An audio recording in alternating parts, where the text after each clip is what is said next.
আচ্ছা, একটা ঘটনা, যে ঘটনাটা ঘটেছিল 2017 সালে। আজকে খুবই ইন্টারেস্টিং একটা গল্প রয়েছে। সেই গল্পের পর আপনারা বুঝতে পারবেন যে এই গল্পটা আমি কেন আপনাদের সঙ্গে শেয়ার করলাম। 2017 সালের একটা ঘটনা, যে ঘটনাটা ঘটেছিল গুজরাটের সুরতের একটি ছেলের সঙ্গে। সে একটি ব্যাংকের এটিএম এ যায় 10,000 টাকা তোলার জন্য। সেই এটিএম কার্ড নিয়ে এটিএম বুথে যখন যায় টাকা তোলার জন্য সাধারণত পিন কোড দিতে হয়। সেই পিন কোড সে দেয়।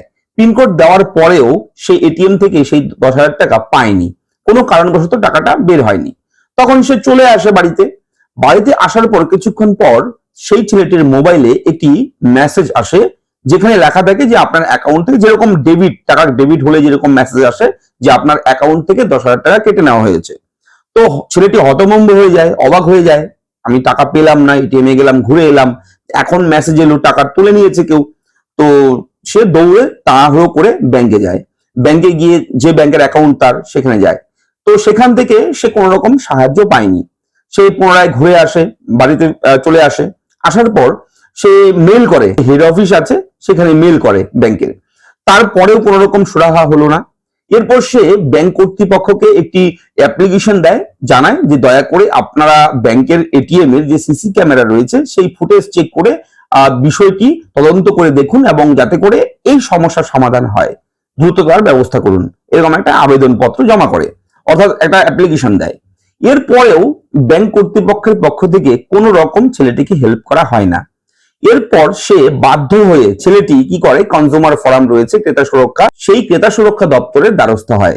সেখানে সে কমপ্লেন করে। এরপর কন্টিনিউ ইনভেস্টিগেশন শুরু হয়ে যায়।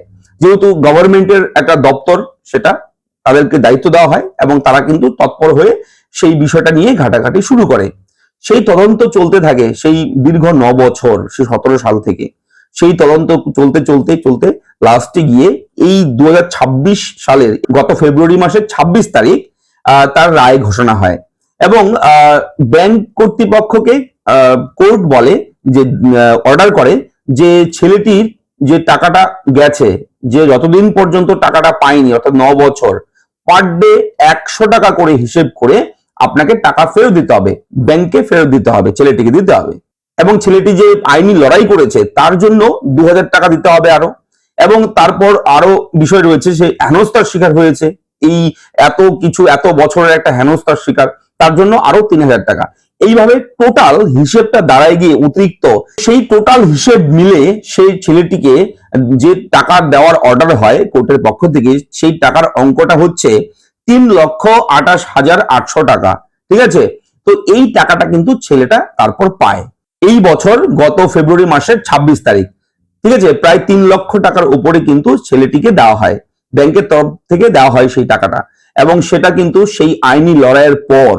তাহলে বুঝতে পারছেন এত একটা বড় সাফল্য এবং আইনের প্রতি আস্থা রেখে ছেলেটি যে দীর্ঘ এত বছর থেকে লড়াই করে শেষে সে জিততে পেরেছে। এবং এই ঘটনার পরিপ্রেক্ষিতে আমি আপনাদেরকে একটাই কথা বলবো, গ্রাহকদের অধিকার রক্ষায় ধৈর্য ধরে আইনি পথে লড়লে ন্যায় বিচার পাওয়া সম্ভব। ঠিক আছে? এবং ব্যাংকের ভুলের দায় এড়ানো যায় না, কখনোই যায় না। তো এটা হচ্ছে মূল বিষয়। আপনারা কখনোই কেউ আইন নিজের হাতে তুলে নেবেন না, আইনের পথে চলবেন এবং আইন মেনে চলবেন। এবং ছেলেটা আইনের পথে এগিয়ে গিয়েই, অন্য কোনো স্টেপ না নিয়ে, আইনকে ভরসা করে এগিয়ে গিয়েছে বলেই কিন্তু আজকে ছেলেটি সেই কেসে জিতেছে। অবশ্যই এই বিষয়টা খুবই ভালো লাগলো খবরটা পাওয়ার পর, তাই আপনাদের সঙ্গে এই খবরটা একটু শেয়ার করলাম। তো কেমন লাগলো আপডেট অবশ্যই লিখে জানাবেন। এবং এই ঘটনা কিন্তু কোন রকম কাল্পনিক ঘটনা নয়, এই ঘটনাটা একেবারে সত্যি ঘটনা, বাস্তব ঘটনা। ঠিক আছে? তো ভালো লাগলে অবশ্যই লাইক করবেন, আপনাদের কি মতামত একটু কমেন্ট করে জানাবেন, এবং আপনাদের কোনো রকম সমস্যা থাকলে, কিছু প্রশ্ন থাকলে কমেন্ট করে জানাবেন। ধন্যবাদ।